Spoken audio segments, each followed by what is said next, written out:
Hey, and welcome to the Deep Dive, where we take your sources and extract the most important nuggets of knowledge and insight, giving you a shortcut to being truly well-informed. Now, for many of you who track the world of business and leadership, Jim Collins's Good to Great is, well, it's almost like required reading, isn't it? It really is foundational. But beyond the big, well-known concepts, our deep dive today aims to maybe uncover some of the subtle, often overlooked nuances, the surprising dogs that didn't bark, as they say, and the practical stuff that truly differentiates sustained greatness from just, well, fleeting success. Exactly. And that fundamental curiosity about what makes some organizations consistently exceptional, that's precisely what led to the, monumental 5-year research effort behind the book we're exploring today, Jim Collins' Good to Great.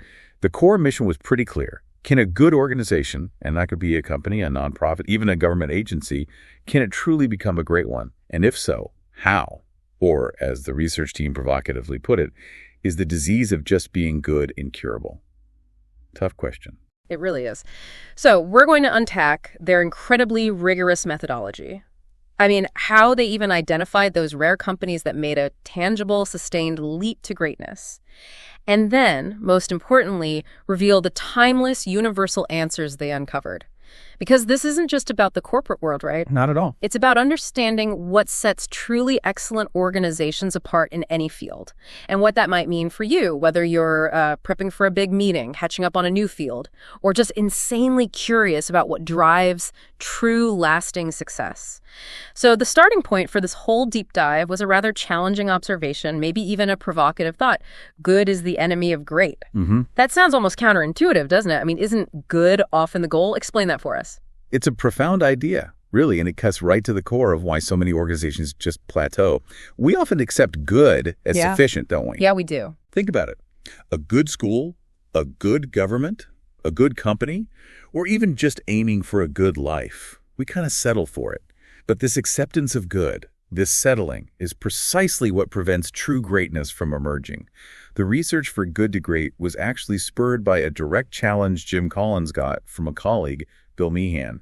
Meehan argued that truly great companies often seem to have always been great, shaped by visionary founders like David Packard at HP or George Merck at Merck right from the beginning. Right, the legendary founders. Exactly. So Meehan's question to Collins was really pointed. What about the vast majority of companies that are merely good? Can they make that leap? Is there some kind of recipe for transformation? And that question, that challenge, planted the seed for this entire research project. The fundamental question of whether a good company can become great and how. So how did they even begin to tackle such a massive, almost unquantifiable question? It sounds like finding a needle in a haystack. Well, it was definitely rigorous, almost scientific, really. Yeah. Designed to find statistically significant patterns, not just, nice stories or anecdotes. The research team embarked on what Collins called a 6-month death march of financial analysis, just to find the right companies to study. A death march, wow. Yeah, they started with a huge initial universe, all companies that appeared on the Fortune 500 list between 1965 and 1995. But their criteria were incredibly strict. They were looking for companies that made a distinct, measurable leap from pretty average results to genuinely great results. And this is key.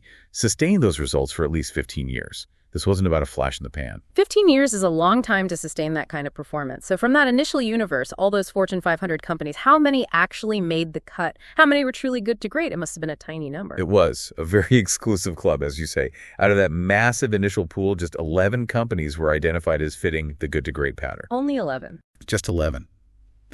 And their performance was truly extraordinary. To quantify it, the average cumulative stock returns 6.9 times the general market in the 15 years after their specific transition point. 6.9 times the market. That's huge. It's massive. And to put that in perspective, General Electric, which was often praised as one of America's best-led companies back then, only outperformed the market by 2.8 times over a similar 15-year period. The financial impact is just stunning. If you'd invested, say, $1 in a theoretical mutual fund of these good-to-great companies back in 1965, and critically, you held each company at the general market rate until its transition date, then switched it to the good to great performance, your $1 would have multiplied 471 times by the year 2000. 471 times. Compared to what for the general market? Compared to only a 56-fold increase in the general market fund over the same period. It shows this wasn't just a short bump. It was sustained, compounding excellence. That's an absolutely astonishing difference in long-term performance. But, okay, they didn't just look at the successes, did they? To really isolate what made the difference, they noted comparisons. That seems critical. Precisely. That was maybe the most crucial part of their methodology. They created what they called a historical controlled experiment. Very clever. For each of those 11 good to great companies, they identified a direct comparison company. This comparison company was really similar. Same industry, similar size, similar opportunities, similar age, around the time the good to great company made its leap. Okay. But the key difference was these direct comparisons failed to make the leap. They stayed good or maybe even declined. And they also looked at unsustained comparison companies that maybe had a brief surge but couldn't maintain it long term. Right, the ones that fizzled out. Exactly. So this rigorous comparison allowed them to ask the really sharp question. What specifically was different? What did the good to great companies do or maybe not do that the others didn't? And the sheer depth of the research sounds immense. What did that involve beyond the financial digging and setting up these comparison groups? They really got inside the companies, didn't they? Well, absolutely. The team invested a staggering 10.5 person years of effort into this. Wow. They systematically coded nearly 6,000 articles on these companies, going back 50 years or more, looking for patterns, key events, shifts in language. They generated over 2,000 pages of interview transcripts with executives who were in key roles during that transition era, sometimes even before the companies became big names. It amounted to 384 million bytes of computer data. They described it like looking inside a black box, the internal workings of these transformations, and methodically installing light bulbs to see what was actually going on. I like that analogy. And what's really fascinating is that sometimes what they didn't find, the dogs that didn't bark, as they put it, referencing Sherlock Holmes, often provided the best clues. Like what? What didn't bark? Well, for instance, they found no systematic pattern linking specific types of executive compensation, big stock options, huge bonuses to performance. That really challenges a lot of modern thinking. Huh. Interesting. Nor did specific grand strategies themselves consistently separate the great from the good companies. So right away, that tells you it's probably not about finding some magic billet strategy or just paying the CEO more. So it wasn't about the latest management fads or a revolutionary technology or even the CEO's pay package. Given all this data, what was the standard? How high was the bar for something to be considered a significant finding and make it into their final framework? Incredibly high. Very rigorous. Every primary concept that made it into the final framework, like level 5 leadership or the Hedgehog Concept, had to show up as a key change variable in 100% of the good to great companies. Every single one. Every single one. And it had to be present in less than 30% of the comparison companies during those pivotal transition years. This wasn't about opinions or cool stories. It was about hard, data-driven insights that survived intense scrutiny. If an idea didn't meet that test, if it didn't clearly differentiate, it didn't make the cut as a core concept, no matter how appealing it seemed. Okay, so with that incredibly rigorous foundation laid, let's unpack what they actually found. You might instinctively think transforming a company needs, I don't know, a larger-than-life, charismatic visionary at the helm, right? Someone inspiring from the stage, setting audacious goals. The classic savior CEO profile. Exactly. But Colin's very first, and maybe most surprising, finding about level 5 leadership seems to completely challenge that. What did they really uncover about the leaders of these transformations? Yes, it's a truly powerful revelation because it just flies in the face of what business culture and maybe the media often celebrates. The research found that those celebrity leaders, the ones often on magazine covers, were actually negatively correlated with taking a company from good to great. Negatively correlated. So having a star CEO was actually less likely to lead to greatness. In their sample, yes. Instead, the leaders who engineered these transformations, the level 5 leaders, had this paradoxical blend. They possessed extreme personal humility combined with intense professional will. It's not about being soft or meek, not at all. It's about where their fierce ambition is directed squarely at the company's success, the cause, the mission, not their own personal glory or wealth. They were often described as, unflappable, modest, quietly determined. Wow, that's a revelation. It flips the script on what I thought transformational leadership looked like. Can you give us an example? Who really embodies this blend of humility and will? A classic example is Darwin Smith at Kimberly-Clark. When he became CEO, Kimberly-Clark was, by all accounts, a pretty stodgy old paper company. Its stock had lagged the market by 36% over the previous 20 years. And Smith himself. He was a mild-mannered in-house lawyer, apparently unfashionably dressed, seemed kind of awkward. A journalist once asked him to describe his management style, and after this long, uncomfortable pause, he just said, eccentric. Eccentric, that's it. That was it. Yet beneath that quiet exterior, he had what Collins calls a ferocious resolve. And this wasn't just a label. Smith grew up poor on an Indiana farm, put himself through college working the day shift at International Harvester while attending Indiana University at night. He even lost part of a finger on the job, but reportedly went to class that evening and was back at work the next day. Incredible grit. Absolutely. And maybe even more remarkably, just 2 months after becoming CEO, doctors diagnosed him with nose and throat cancer and gave him less than a year to live. He told the board, but apparently made it very clear, look, I'm not dead yet and have no plans to die anytime soon. He kept his full CEO schedule while commuting weekly from Wisconsin to Houston for radiation therapy, and he lived 25 more years, most of them as CEO. That's intense professional will, coupled with a profound lack of ego about his illness. That's an absolutely incredible story, just pure determination. And how did that ferocious resolve play out strategically at Kimberly-Clark? Because it sounded like he had to make some huge changes, not just minor tweaks. He absolutely did. Smith brought that same unwavering resolve to rebuilding the company. He made what one board member called the gutsiest decision in the company's entire history.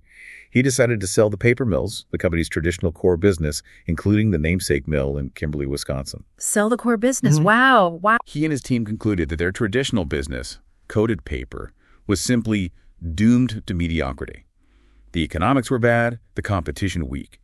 So instead, he made this audacious move to thrust Kimberly-Clark headfirst into the consumer paper products industry, going head-to-head with giants like Procter & Gamble in categories like diapers with Huggies and tissues with Kleenex. He essentially burned the boats, as Collins puts it. No turning back. Succeed or perish. That takes serious conviction. Totally. It was a commitment born of resolve for the company's future, not his personal legacy or ego. And the results. By the time Smith retired, Kimberly-Clark owned Scott Paper and beat P&G in 6 of 8 product categories.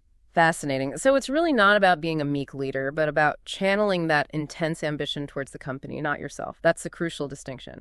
But does this ferocious resolve ever become a liability? I mean, could a level 5 leader's stubbornness, even if it's for the company, maybe blind them to changing realities or make them ignore their team? That's a really important question, and it speaks to the balance these leaders somehow maintained. While they had that fierce resolve, it was almost always grounded in a deep, unflinching understanding of reality. Something we'll definitely talk more about later with confronting the brutal facts. Think about Coleman Mockler at Gillette. In the mid-'80s, Gillette faced multiple hostile takeover bids from Revlon, led by Ronald Perelman. These bids would have instantly enriched shareholders, including Mockler himself, quite handsomely. Right. Tempting to just take the money and run. Extremely tempting. But Mockler stubbornly fought them off, multiple times. He believed deeply in Gillette's long-term future and refused to sacrifice it for that short-term gain. He was described as quiet, reserved, almost patrician. But people who mistook his gentle nature for weakness found themselves soundly beaten in those proxy battles. He was unwavering for Gillette's future. Another great example. And one more. David Maxwell at Fannie Mae.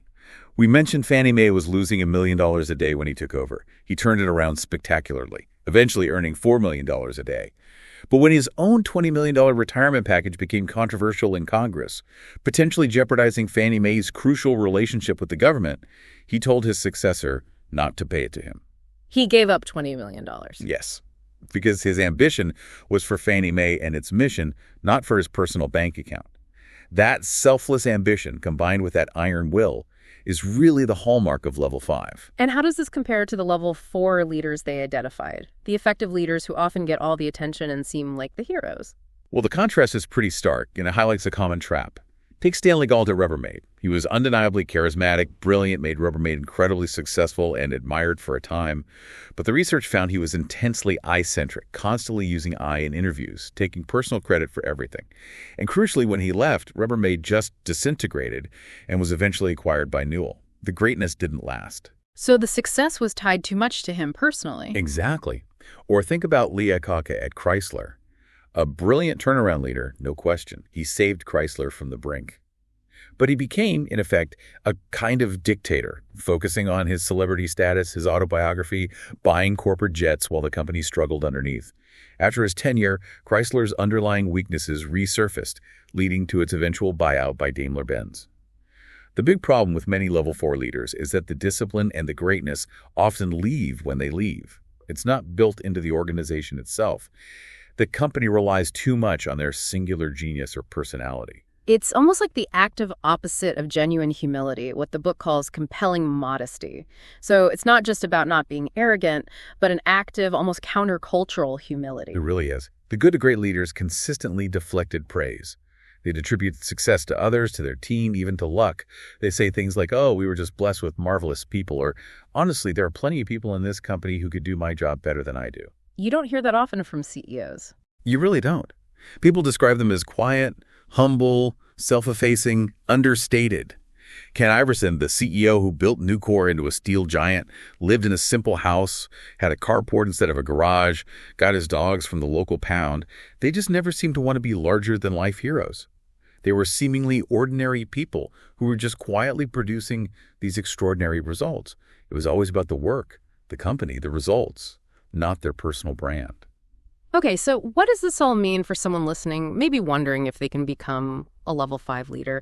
Is it something you're just born with, or can it actually be developed? Because let's be honest, many of us aren't naturally super humble or don't possess that kind of intense resolve. Yeah, that's the million-dollar question, isn't it?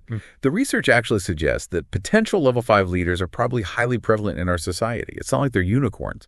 Now, Collins couldn't provide, a neat step-by-step guide for becoming level 5. It's not a checklist you can just follow.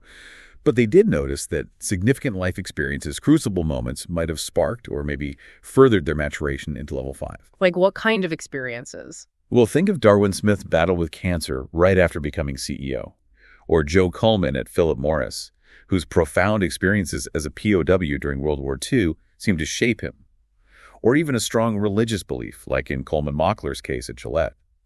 These kinds of experiences seem to deepen humility and resolve, perhaps forcing people to confront life's fragility and focus on what truly matters beyond their own ego or ambition. So adversity can forge these qualities. It seems plausible. The key takeaway, they suggest, is to look for situations where you see extraordinary results, but where no single individual steps up to claim all the credit. When you find that kind of situation, you'll likely find a potential level 5 leader quietly at work. The capacity seems to be there. It's often about choices, reflection, and maybe enduring life's challenges. That's a really powerful and actually quite hopeful insight. Okay, moving on to the next key finding. It seems to extend that idea of putting the organization first to an even more radical concept about team building. First who, then what? Now, my intuition, and probably most business schools, would tell you, figure out where you're going first. The vision, the strategy, then recruit the people to get you there. But Collins says it's exactly the opposite. Why? Why is getting the right people on the bus so critical before you even know the exact destination? Yeah, this one really challenges conventional wisdom, doesn't it? But the research found the opposite was unequivocally true for the good to great companies. These level 5 leaders first focus on getting the right people on the bus, the wrong people off the bus, and the right people in the right seats. And only then did they figure out where to drive it. They essentially said, look, I don't really know exactly where we should take this bus right now, but I know this much. If we get the right people on the bus, the right people in the right seats, and the wrong people off the bus, then together we'll figure out how to take it someplace truly great. It's a complete reversal of the usual strategy-first approach, and it works for several really critical reasons. What's so fascinating here is, why does that approach work so well? It seems incredibly counterintuitive, especially when you feel pressure to act fast in a competitive market. Well, first, it creates incredible adaptability. Think about it. If people are on the bus, primarily because of who else is on it, because they believe in the team, its values, its capabilities, then changing direction down the road is much, much easier. Because they're committed to the team, not just the initial plan. Exactly. They trust the collective wisdom to navigate changes. Second, with the right people, a lot of those classic motivation and management problems just largely disappear. The right people don't need to be tightly managed or constantly motivated with carrots and sticks. They are self-motivated by an inner drive for excellence, a need to produce results, and a desire to be part of creating something great. They push themselves and each other. So less managing, more leading? pretty much. And third, maybe most critically, great vision without great people is ultimately irrelevant.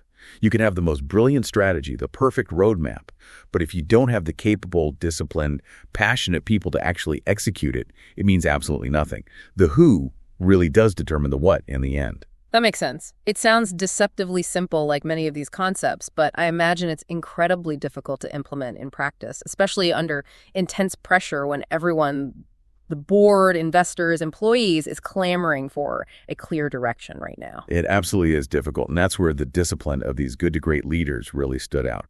David Maxwell at Fannie Mae, again, is a powerful example. Remember, when he became CEO in 1981, the company was bleeding cash, losing $1 million every single business day. The board was desperate for a strategy, a dramatic plan to save the company immediately. Understandably. But Maxwell's first act wasn't to unveil some grand turnaround strategy. His first act was to focus on the executive team. He interviewed all the officers, told them bluntly it would be a very hard challenge, and that it was fine if they didn't think they'd like it. He said, nobody's going to hate you if you decide it's not for you. He focused relentlessly on getting the right people in the key seats, making A-plus selections before they collectively developed a detailed strategy that ultimately saved Fannie Mae. He knew the right team would find the right strategy. That takes incredible nerve when the ship is sinking. It really does. It's a level of discipline few executives possess, especially when the company is hemorrhaging money and everyone wants immediate answers. So the opposite of this first two approach would be what the book calls a genius with 1,000 helpers model, where one brilliant individual dictates everything and everyone else just executes their commands. Precisely. That was the common pattern in the comparison companies. They often operated as platforms for one extraordinary individual. Jack Eckerd, for instance, who built the Eckerd drugstore chain. He had an uncanny genius for market insight, for deal-making. He built an empire from just 2 stores to over 1,000. Amazing entrepreneur. But when he left to pursue politics, the company just crumbled because he hadn't built a deep, strong executive team capable of leading without him. The company was essentially his extended shadow. It couldn't function without the genius. Right. Or Henry Singleton at Teledyne, known as the Sphinx. He essentially was the company. The name Teledyne even means force applied at a distance, which kind of perfectly described how his individual force held the whole complex empire together. When he stepped away from day-to-day management, the empire started to fall apart. These singular geniuses seldom build great management teams because, frankly, they often don't feel they need one. They just need helpers to execute their brilliant vision. But that doesn't create enduring greatness. Okay, if we connect this first two idea to the bigger picture, it sounds like it's less about how you compensate people, the complex bonus structures, the stock options, and more fundamentally about who you compensate. So just throwing money at the problem isn't the answer if you have the wrong people on the bus in the first place. That's exactly right. And it lines up with that earlier finding about executive compensation not being a key differentiator. Once you have a rational and reasonable compensation structure in place, it basically ceases to be a distinguishing variable between the good to great and the comparison companies. Yeah. The core truth they found is, if you have the right executives, the right people, they will work to build a great company, not primarily for what they will get out of it financially, but because their internal drive, their moral code perhaps, requires building excellence for its own sake. They're intrinsically motivated. So the motivation comes from within, not just the paycheck. Largely, yes. Look at Nucor again. They had these incredibly hardworking steelworkers who were paid well, directly tied to team productivity. They could make double the industry average. But they were also known, almost legendarily, to literally chase lazy teammates out of the plant with angle irons if someone wasn't pulling their weight. Wow, seriously, angle irons. That's the story. Their system wasn't designed to turn lazy people into hard workers. It created an environment where hardworking, self-disciplined people thrived, and the lazy ones were quickly expelled, often by their peers. It's about building a culture where the right people are inherently motivated, and the wrong people just don't fit and tend to self-select out. That's quite a vivid picture of peer accountability, but I mean, chasing people out with angle irons, that sounds almost ruthless. Is that part of first two? This willingness to be quite direct, maybe even harsh about performance? Yeah, and this brings up a really important distinction the book makes between being ruthless and being rigorous. They're not the same thing. Ruthless means hacking and cutting without thoughtful consideration or firing people capriciously, especially in downturns. Rigorous, on the other hand, means consistently applying exacting standards at all times and at all levels, especially at the top. To be rigorous, not ruthless, means that the best people don't have to worry about their positions just because there's a bad quarter. They can concentrate fully on their work because they know mediocrity or poor performance simply won't be tolerated anywhere in the organization. Okay, so it's about consistent high standards, not arbitrary cuts. Exactly. Wells Fargo demonstrated this when they acquired Crocker Bank. It was a huge acquisition. On day one, 1,600 Crocker managers were let go. That sounds ruthless, right? Yeah, brutal. But Wells Fargo also rigorously assessed its own managers. If a Crocker manager was better qualified for a specific role than the incumbent Wells Fargo manager, the Wells Fargo manager was let go, and the Crocker manager got the job. Their standards were ferocious and applied consistently to everyone, like a professional sports team building the best possible roster. Collins argues they didn't let people languish in uncertainty for months or years, stealing precious time in their lives, which, in his view, would have been truly ruthless. They were rigorous and dealt with the reality up front. That clarity, even if painful initially, makes sense. It speaks to that profound commitment to getting and keeping only A players. And this rigor extends not just to getting the right people on the bus, but truly optimizing where they sit, right? Putting them in the best possible roles to contribute. Absolutely. It's not just about who's on the bus, but where they sit, and crucially, what opportunities they're focused on. Good to great companies made a habit of putting their best people on their best opportunities, not necessarily their biggest problems. That's another counterintuitive one. Don't you usually send your best people to fix the biggest messes? That's the common practice, but not what these companies did. Take Philip Morris. Back when their international tobacco business was tiny, less than 1% of the company, they pulled their number one executive, George Weissman, off the huge primary domestic business and put him in charge of international. People apparently whispered it was a demotion, wondering what Weissman had done wrong. But Weissman, described as urbane and sophisticated, was the perfect person to build global markets from scratch. And under his leadership, Marlboro became the best-selling cigarette in the world, even before it hit number one in the U.S. Wow. So they bet their best talent on future potential. Exactly. Similarly, when Jarvin Smith sold Kimberly-Clark's paper mills, he made sure to keep all the best paper people, even though they lacked consumer products experience, and move them into the emerging consumer business. He focused on where they could build future greatness, leveraging their talent on the biggest opportunities, not just plugging holes in the dying paper business. So it's not just about getting the right people, but truly empowering them, putting them in the right seats for future growth, and then actually listening to them, even if it means heated debate. Indeed. That links back to the idea of rigorous debate. The good to great companies actively fostered vigorous discussion, almost to an extreme sometimes.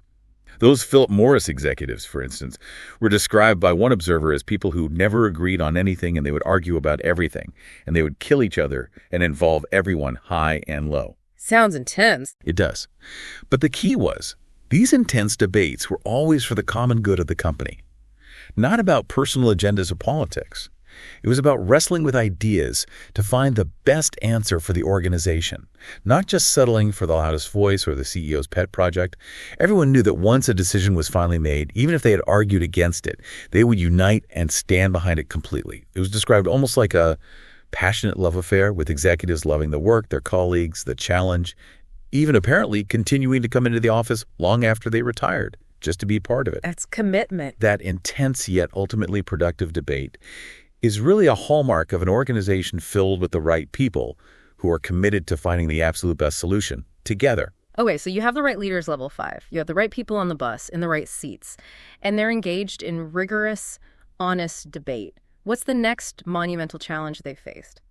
It seems like even with brilliant minds and a strong team, you can't achieve greatness if you're not brutally honest with yourselves about reality, no matter how painful that truth might be.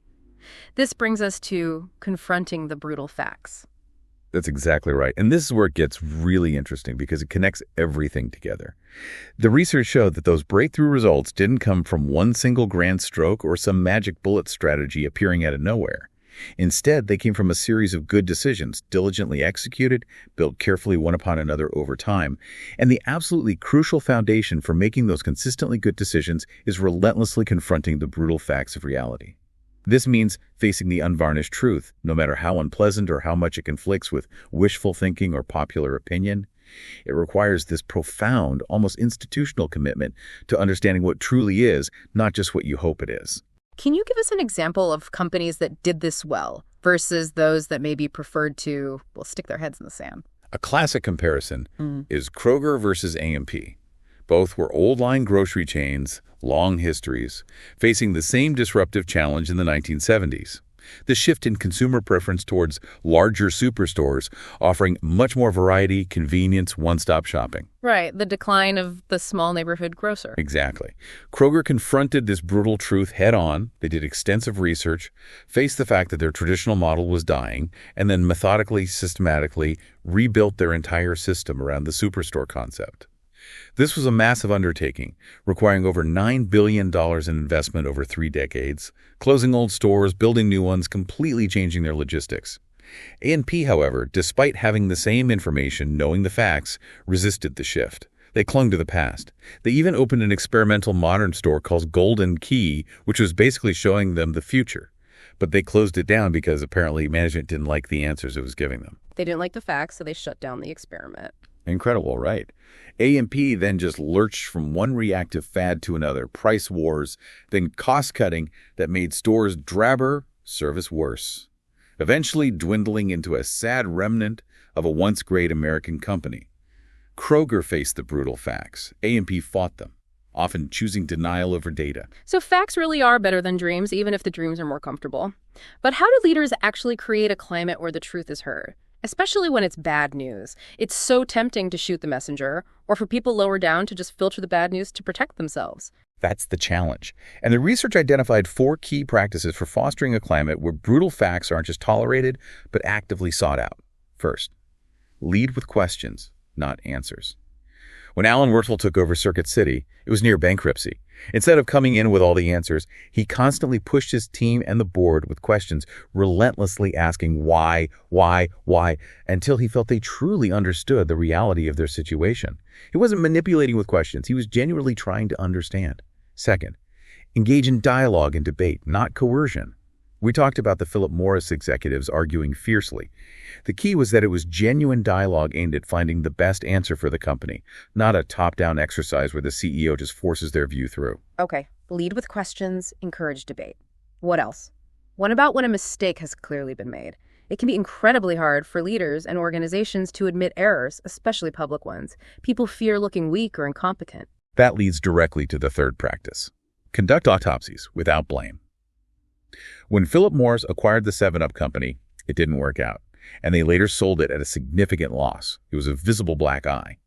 But instead of trying to hide it, spin it, or scapegoat someone, they dissected the mistake openly, clinically, like a post-mortem, specifically to learn from it.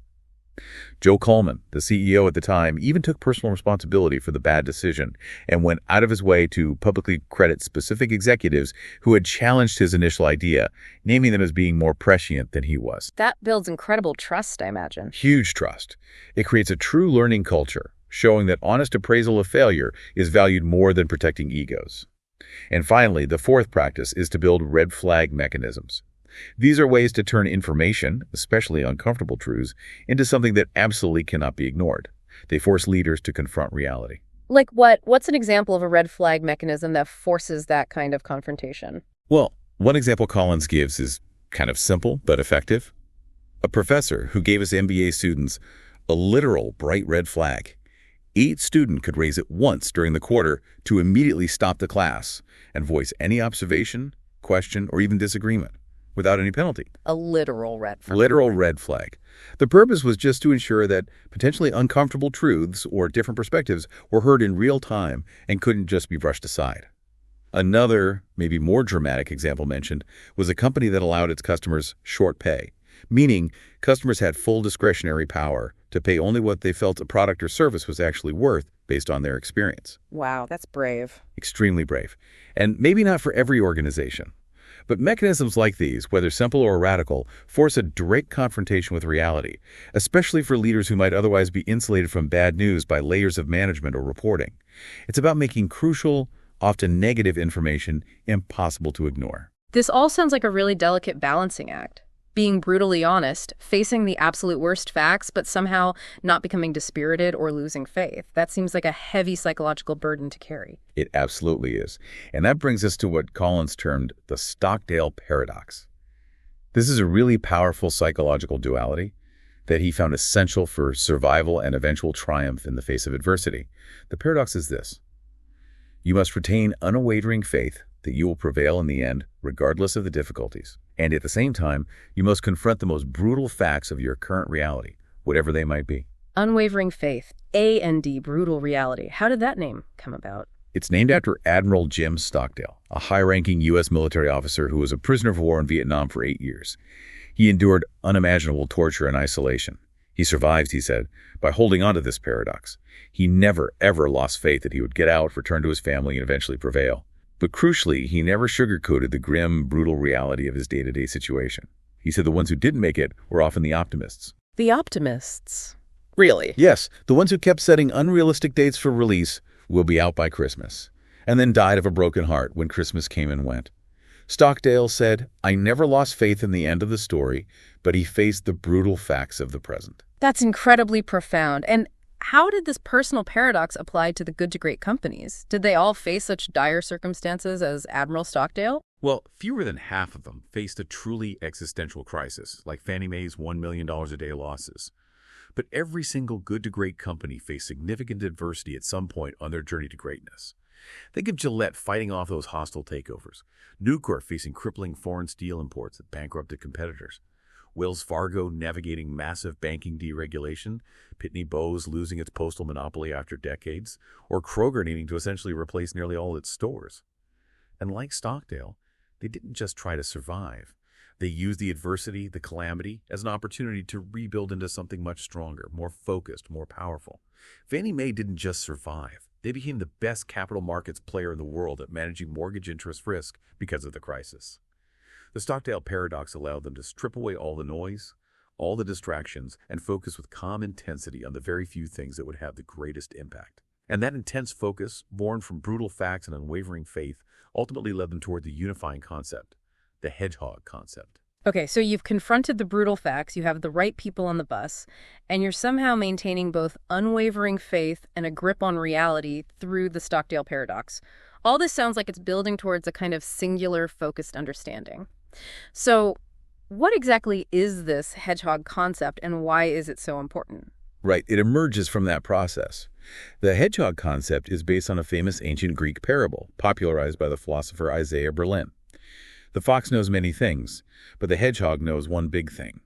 Foxes are cunning, they pursue many different ends at the same time, they see the world in all its complexity. Hedgehogs, on the other hand, simplify a complex world into a single unifying idea, a basic principle or concept that organizes and guides everything they do. So they're not simple-minded, they're just focused. Exactly. They aren't stupid. Quite the contrary. Hedgehogs have this piercing insight that allows them to see through all the complexity and discern the underlying patterns, the essential truth. And then they ignore all the rest, all the irrelevant noise. For a hedgehog, anything that doesn't somehow relate back to that core, simple, unifying idea just holds no relevance or priority. So the good to great companies were these focused hedgehogs, while their less successful comparison companies were more like the scattered, opportunistic foxes. Yes, that was a very clear pattern. Walgreens is a perfect example of a hedgehog. For decades, they were just another average drugstore chain kind of muddling along. But then they developed this crystal clear hedgehog concept to be the best, most convenient drugstores with high profit, poor customer visit. That simple, clear concept guided all their decisions. How did that play out? Well, they systematically clustered their stores, sometimes putting 9 stores within a single mile in dense urban areas, making them incredibly convenient. They pioneered drive-through pharmacies. They added high-margin services like 1-hour photo developing early on. This relentless focus on convenience and profit per customer visit allowed them to generate superior returns, which they then reinvested into building even more convenient stores. It was a virtuous cycle driven by that simple concept. And the comparison company. Their direct comparison was Eckerd. Eckerd, as we mentioned, had a genius founder, but after he left, the company lacked a coherent concept. They compulsively chased deals, jumped into unrelated businesses like video stores, and just couldn't match Walgreens' focused execution. Walgreens understood its hedgehog concept. Eckerd didn't. It's not just about having a good strategy. It's about having a deeply insightful, simplifying concept. That's a powerful illustration. Now, if we connect this to the bigger picture, it sounds like this hedgehog concept isn't something you just invent in a brainstorming session. It's born from a deep, perhaps hard-won understanding of three intersecting circles. Can you elaborate on those three circles? Absolutely. This is the core framework for finding your own hedgehog concept. It sits at the intersection of the answers to three fundamental questions that the good to great companies grappled with, often over many years of debate and learning. Circle number 1. What can you be the best in the world at? And equally important, what can't you be the best at? This isn't just about what you're currently good at or even what you want to be good at. It's about understanding, with brutal honesty, what your organization has the potential to be the absolute best at, globally. So it requires real self-awareness, maybe even humility. Definitely. You have to put ego aside. Wells Fargo, for example, realized it simply couldn't be better than Citicorp at global banking. That was a tough pill to swallow, but they faced it. So they pulled the plug on most of their international operations and focused with intense discipline on being the best at running a bank like a business, specifically focused on the Western U.S. That became their domain of excellence. Okay, what's the second circle? Circle number 2. What drives your economic engine? This involves identifying a single economic denominator, usually a ratio like profit per X or maybe cash flow per X in the social sector that has the greatest and most sustainable impact on your overall economics. Finding the single denominator provides crucial focus. Give me some examples of those denominators. Sure. Walgreens, as we said, famously shifted its focus from the standard metric of profit per store to profit per customer visit. That simple shift allowed them to justify opening smaller, more numerous, ultra-convenient stores that might look less profitable on a per-store basis, but were hugely profitable per customer interaction. Wells Fargo, facing deregulation that made basic banking a commodity, realized profit per employee was their key driver. This led to early adoption of ATMs, stripped-down branches, maximizing efficiency per person. Fannie Mae identified the subtle but brilliant denominator of profit per mortgage risk level, allowing them to focus intensely on assessing and managing risk, not just originating more mortgages. Nucor focused on profit per ton of finished steel, directly connecting their unique culture and mini-mill technology to their economic output. Finding that single X seems critical. And the third circle? The third circle is, what are you deeply passionate about? This isn't about trying to manufacture passion or stimulate it with slogans. It's about discovering what genuinely ignites the passion, the commitment, the engagement of the people inside your organization. What do they truly care about? The good to great companies found something they could be almost fanatically passionate about, which then fueled their relentless pursuit of the other two circles. Those Philip Morris executives, despite selling controversial products like tobacco and high-fat foods, apparently felt tremendous, genuine passion for their business, seeing themselves as fiercely independent underdogs fighting against bigger competitors. So the passion was real, even if the product was controversial. According to the research, yes. In stark contrast, their comparison, R.J. Reynolds, diversified away from tobacco, not because they were passionate about new ventures, but largely because management saw tobacco as just a way to make money, lacking that core belief. And their diversification efforts largely failed, suffering from this lack of unifying passion. Okay, so the hedgehog concept lies at the intersection of what you can be best at, what drives your economics, and what you're passionate about. So what does this all mean for someone listening, maybe a leader, maybe an entrepreneur, trying to find their own hedgehog concept? It sounds like a deep, maybe lengthy, introspective process, not just a weekend retreat. It absolutely is. It's an iterative process. It requires vigorous dialogue and debate within the leadership team, consistently infused with those brutal facts we talked about, and relentlessly guided by asking questions related to those three circles. It requires asking tough, penetrating questions over and over. Do we really understand what we can be the best in the world at? And just as importantly, what we cannot? Are we truly being honest about our capabilities and limitations? Do we really understand our economic drivers, what actually puts cash in the bank or allows us to achieve our mission sustainably? Do we really understand what genuinely ignites our passion and the passion of our core people? And they need a mechanism for that debate. Yes. Collins called the mechanism for facilitating this discovery the council, basically, a group composed of the right people, typically 5 to 12 individuals, who engage in this iterative process of debate, questioning, and decision-making, often over months or even years. It's not quick. And importantly, even if an organization isn't the best at anything initially, The Stockdale paradox applies here too. With unwavering faith that they will eventually prevail and find their concept, combined with brutal honesty about their current reality, every single one of the good to great companies eventually prevailed in its search for its unique hedgehog concept. It's a discovery, an unfolding insight, not an invention of some catchy slogan. Right, it emerges from the process. Okay, so once you have the right people, you've confronted reality, and you've clarified that clear, simple hedgehog concept. Yep. How do you sustain that leap? How do you avoid slipping back into just being good? What's the next crucial piece that ensures that long-term sustained performance? This is critical. It's about building a culture of discipline. And this is where so many organizations go wrong. Frankly, most organizations, in an attempt to manage the small percentage of wrong people on the bus, or just to mitigate risk, end up building layers of bureaucracy, rules, procedures, checks and balances. A red tape. Exactly, red tape, which then, ironically, drives away the very right people. Yeah. You work so hard to get those entrepreneurial, self-motivated individuals who thrive on freedom and responsibility, not bureaucracy. Good to great companies understood this dynamic. They understood that bureaucracy is fundamentally a substitute for competence and discipline. If you have the right people on the bus, people who are inherently self-disciplined, you simply need less management, less bureaucracy. And this creates what Collins calls a magical alchemy. A culture of discipline combined with an ethic of entrepreneurship. You get the consistency and the creativity. It's about building a disciplined organization filled with disciplined people engaging in disciplined thought and taking disciplined action. It's not necessarily about having one authoritarian disciplinarian leader cracking the whip. Okay, so it's about freedom within a framework. Is that a fair way to put it? Right. Like maybe an airline pilot. They operate within incredibly strict systems and checklists, but they still have ultimate responsibility for critical, often life or death decisions in the moment. That's an excellent analogy. The airline pilot is a perfect example. They are empowered to make huge decisions, whether to take off in bad weather, whether to abort a landing, how to handle an emergency, but only within the highly developed, rigorously followed system of air traffic control, maintenance protocols, standard operating procedures, checklists. Right, the system supports the decision-making. Exactly. Similarly, good to great companies gave their entrepreneurial leaders significant freedom to achieve objectives, but they absolutely had to commit fully to the established system and be rigorously accountable for the results within that system.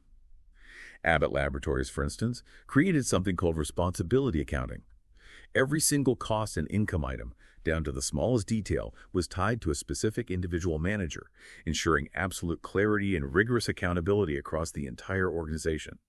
Circuit City, in its heyday, also became renowned for its systematic consistency, like the McDonald's of electronics retail.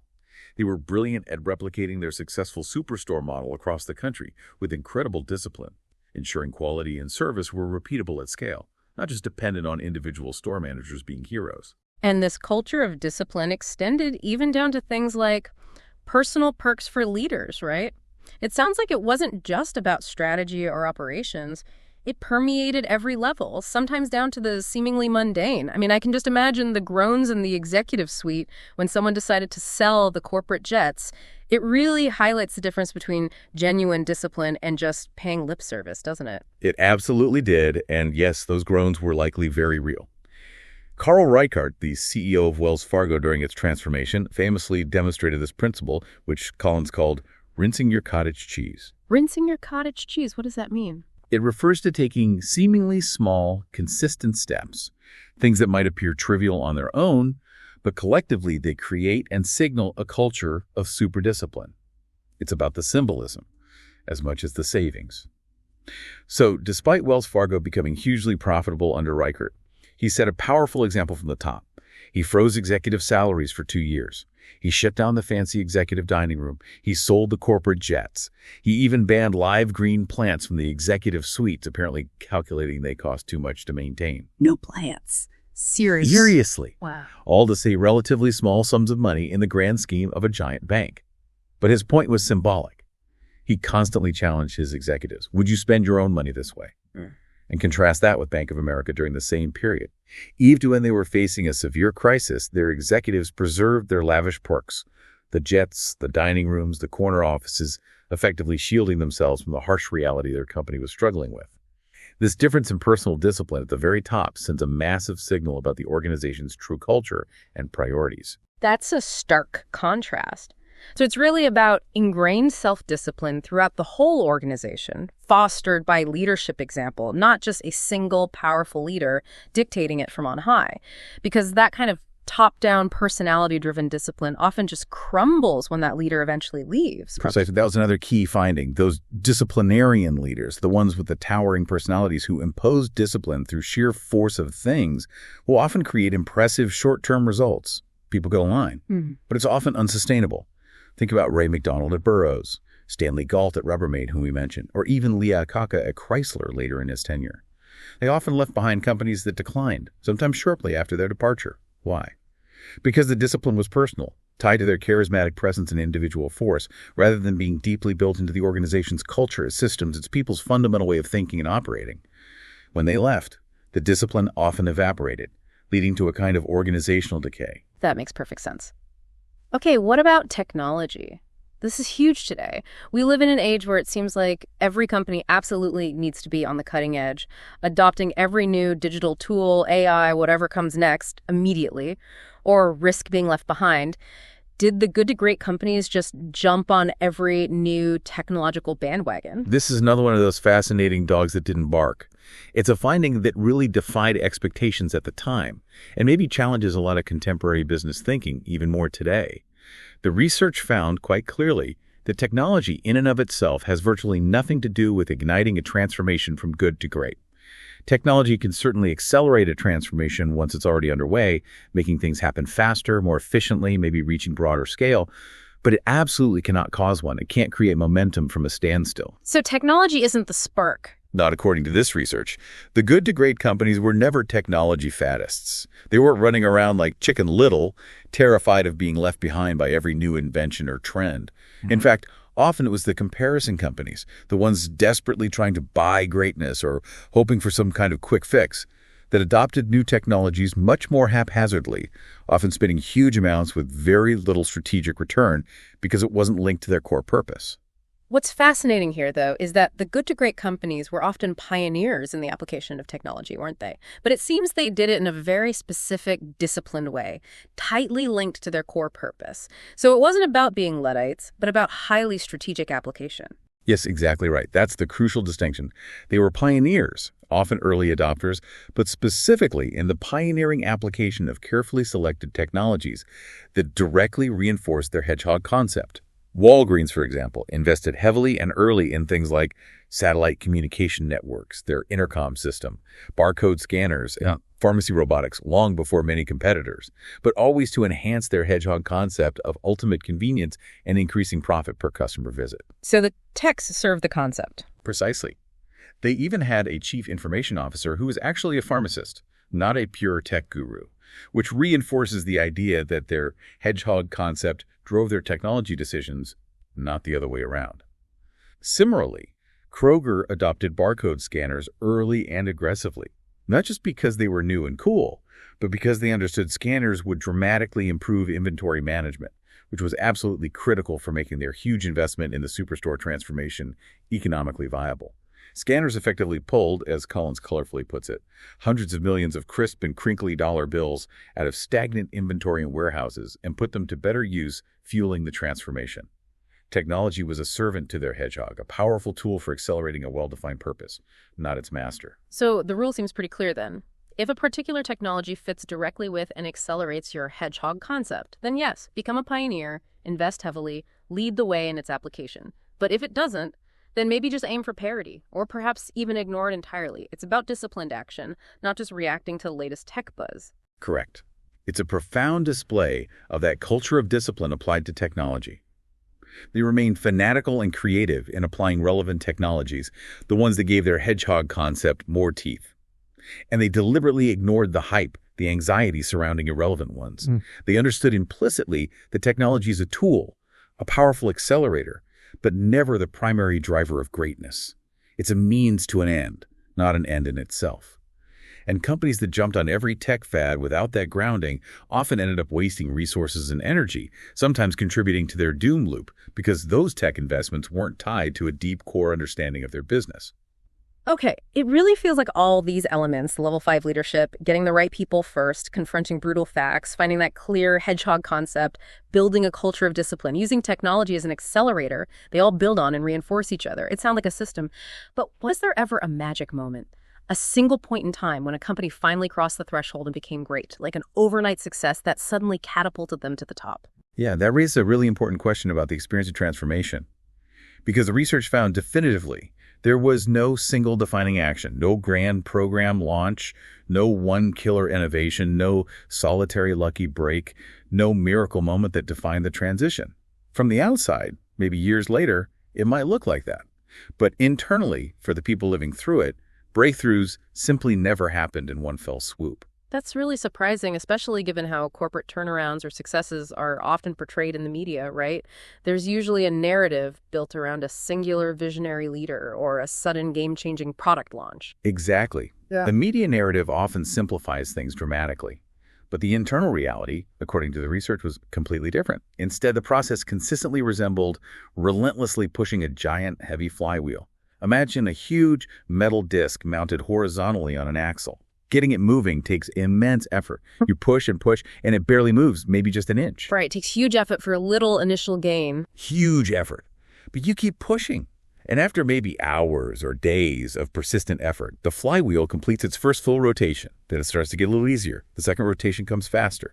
Then the third, the fourth. You keep pushing in a consistent direction, and eventually at some point, it's hard to say exactly when the flywheel's own weight, its momentum, starts to work for you. It builds and builds, turn upon turn, until finally, breakthrough. The flywheel is now spinning rapidly, seemingly under its own power, throwing off tangible results. So greatness is cumulative. It's entirely a cumulative process, step by step, action by action, decision by decision, all aligned with the hedgehog concept, all executed with discipline. That adds up over time to sustained and often spectacular results. The media often misses all those early difficult pushes. They tend to show up only when the flywheel is already spinning at, say, 1,000 rotations per minute, making it look like some kind of overnight success or a sudden dramatic turnaround.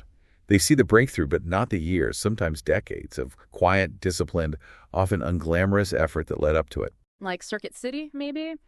Which seemed to just explode onto the retail scene in the 80s, but the reality was it was actually a decade or more in the making. It's exactly. Alan Wurtzel at Circuit City spent years just rebuilding his executive team, first two. Then more years confronting the brutal facts about their failing appliance stores, experimenting with different retail models, before finally fully committing to the Circuit City Superstore concept.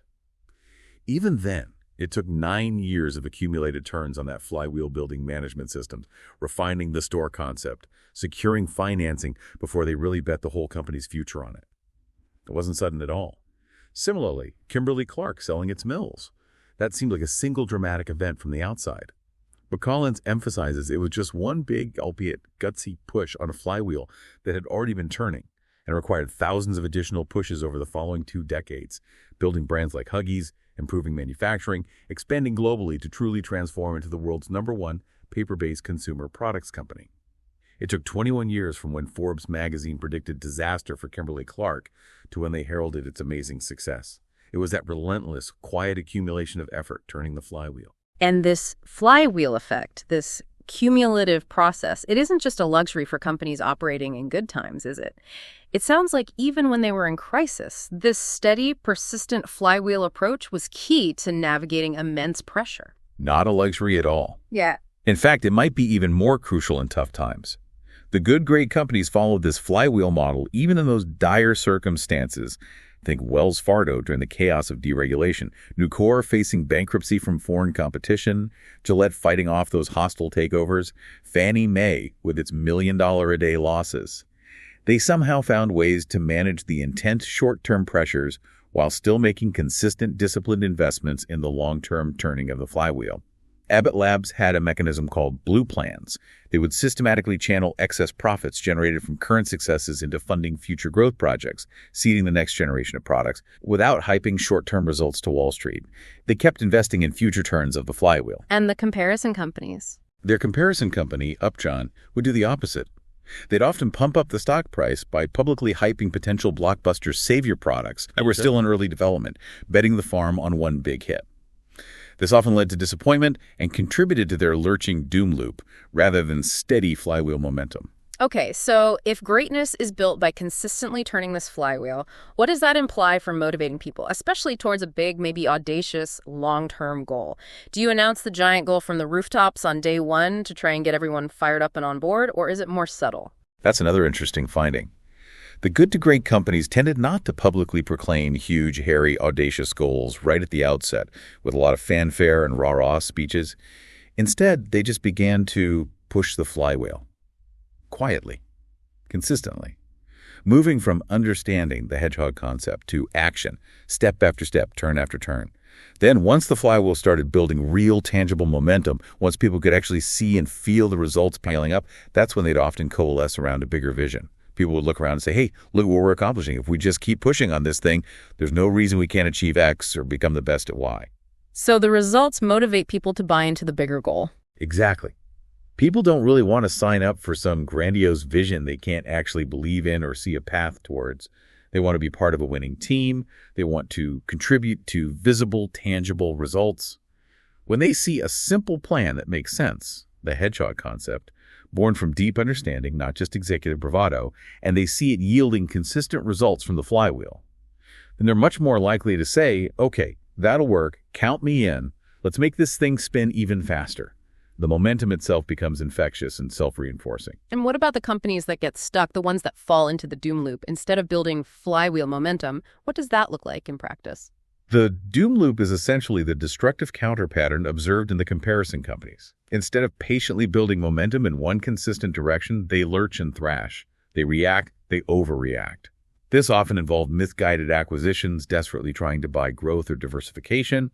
But as the research starkly concluded, two big mediocrities joined together never make one great company. They were just adding mass without adding momentum or direction. Just getting bigger, not better. Precisely.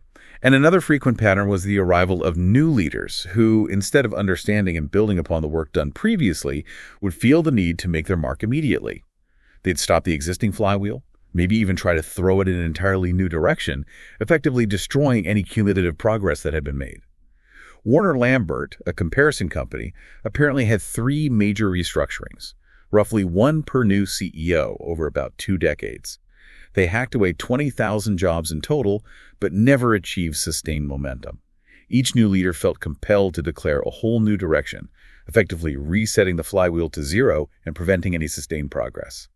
It's the antithesis of the patient cumulative flywheel effect. That makes sense. The constant starting over prevents momentum. Okay, so if good to great shows us how to make that leap, how to achieve sustained great results and get the flywheel spinning powerfully.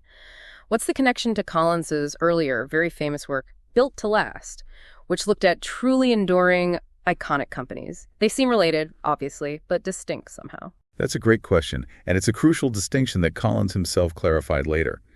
He actually came to see Good to Great not as a sequel to Built to Last, as many assumed, but more accurately as a prequel. A prequel? How so? Well, Good to Great is about how you make that initial difficult leap from being just a good company to achieving sustained great results. It's about how you build up that initial flywheel momentum and break through from a position of mediocrity or average performance. Built to Last, on the other hand, is about what happens next. It's about how you take a company that has already achieved great results, that already has a spinning flywheel, and turn it into an enduring great company. One of truly iconic stature, the kind that stands the test of time, maybe even for centuries. And according to Collins' framework, making that final shift from great results to enduring iconic status requires an extra dimension. It requires discovering and cultivating a core ideology. A core ideology. What does that mean exactly? A core ideology consists of 2 parts.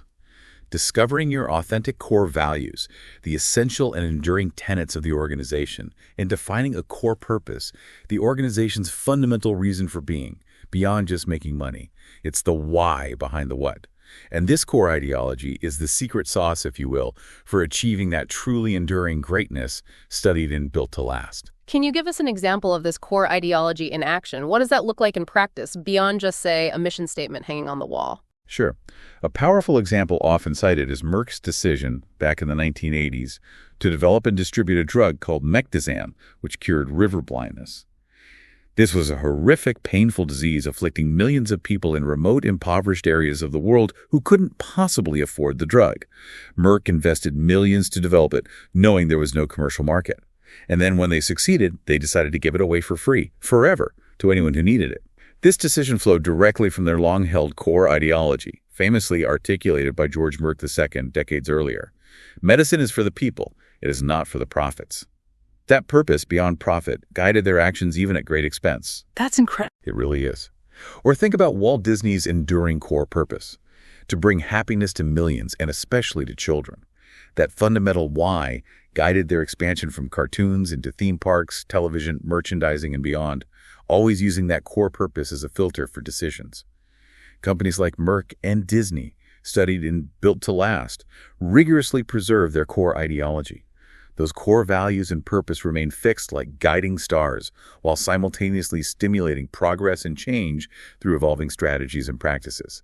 It's that unchanging core ideology that provides the anchor, allowing for adaptability and endurance across generations of leaders and changing market conditions. Wow. So bringing it all together, our deep dive today has taken us through some truly transformative concepts from good to great. It started with those counterintuitive level 5 leaders, blending humility and films resolve, then the radical idea of putting who before what, getting the right people first. Right. Then the profound power of confronting brutal facts, facing reality with unwavering faith via the Stockdale paradox, and using that to clarify a simple, unifying hedgehog concept. Which then allows you to build a culture of discipline, using technology wisely as an accelerator, all focused on consistently turning that flywheel step by painstaking step towards greatness. Exactly. And these aren't just, abstract business theories floating in the ether. They're really deep insights into human nature, into organizational dynamics that apply much more broadly whether you're leading a giant corporation, a small nonprofit team, or even just organizing a community project. In a way, they simplify life by providing real clarity about what is truly vital for building something exceptional, and maybe just as importantly, what is not vital, what's just noise or distraction. They highlight that true, sustainable greatness isn't usually born from a single moment of genius or luck, but from disciplined thought and disciplined, cumulative effort over time. And this raises a really important final question for you, our listener. Why greatness? Collins asks it himself in the book. Why bother with all this effort? It doesn't depend on size. He notes that a small local building company in Boulder, Colorado could be a great institution, setting a standard for its industry, maybe generating the highest profit per square foot. The research powerfully suggests that striving for greatness isn't necessarily harder or more painful than just perpetuating mediocrity. In fact, paradoxically, it can often be less draining and certainly a lot more fun and rewarding because of the intrinsic satisfaction that comes from building something truly exceptional, something you can be proud of. Ultimately, I think it comes down to a search for meaningful work, doesn't it? If you're engaged in something you genuinely love, something about which you feel great passion, and you believe deeply in its underlying purpose, then striving to make it the very best it can possibly be, striving for greatness, becomes almost a given. It's less a question of why should we, and more a question of how can we possibly not. The energy you get back from the flywheel effect, seeing those tangible results pile up, sharing that sense of purpose with the right people, it infuses vitality back into the process, making the hard work deeply rewarding, in a way that just maintaining the status quo rarely is. So the challenge maybe is, whether it's in your corporate life, a nonprofit you care about, your local community group, or even a personal project, find something you care so much about that you genuinely want to make it the greatest it can possibly be. Not primarily for what you'll get out of it, the money, the recognition, but simply because it can be done, because the potential for excellence exists. It's a journey that, according to this research, seems to add energy back into your life rather than just draining it away. Until next time, keep digging, keep questioning, and keep striving for that remarkable leap to greatness.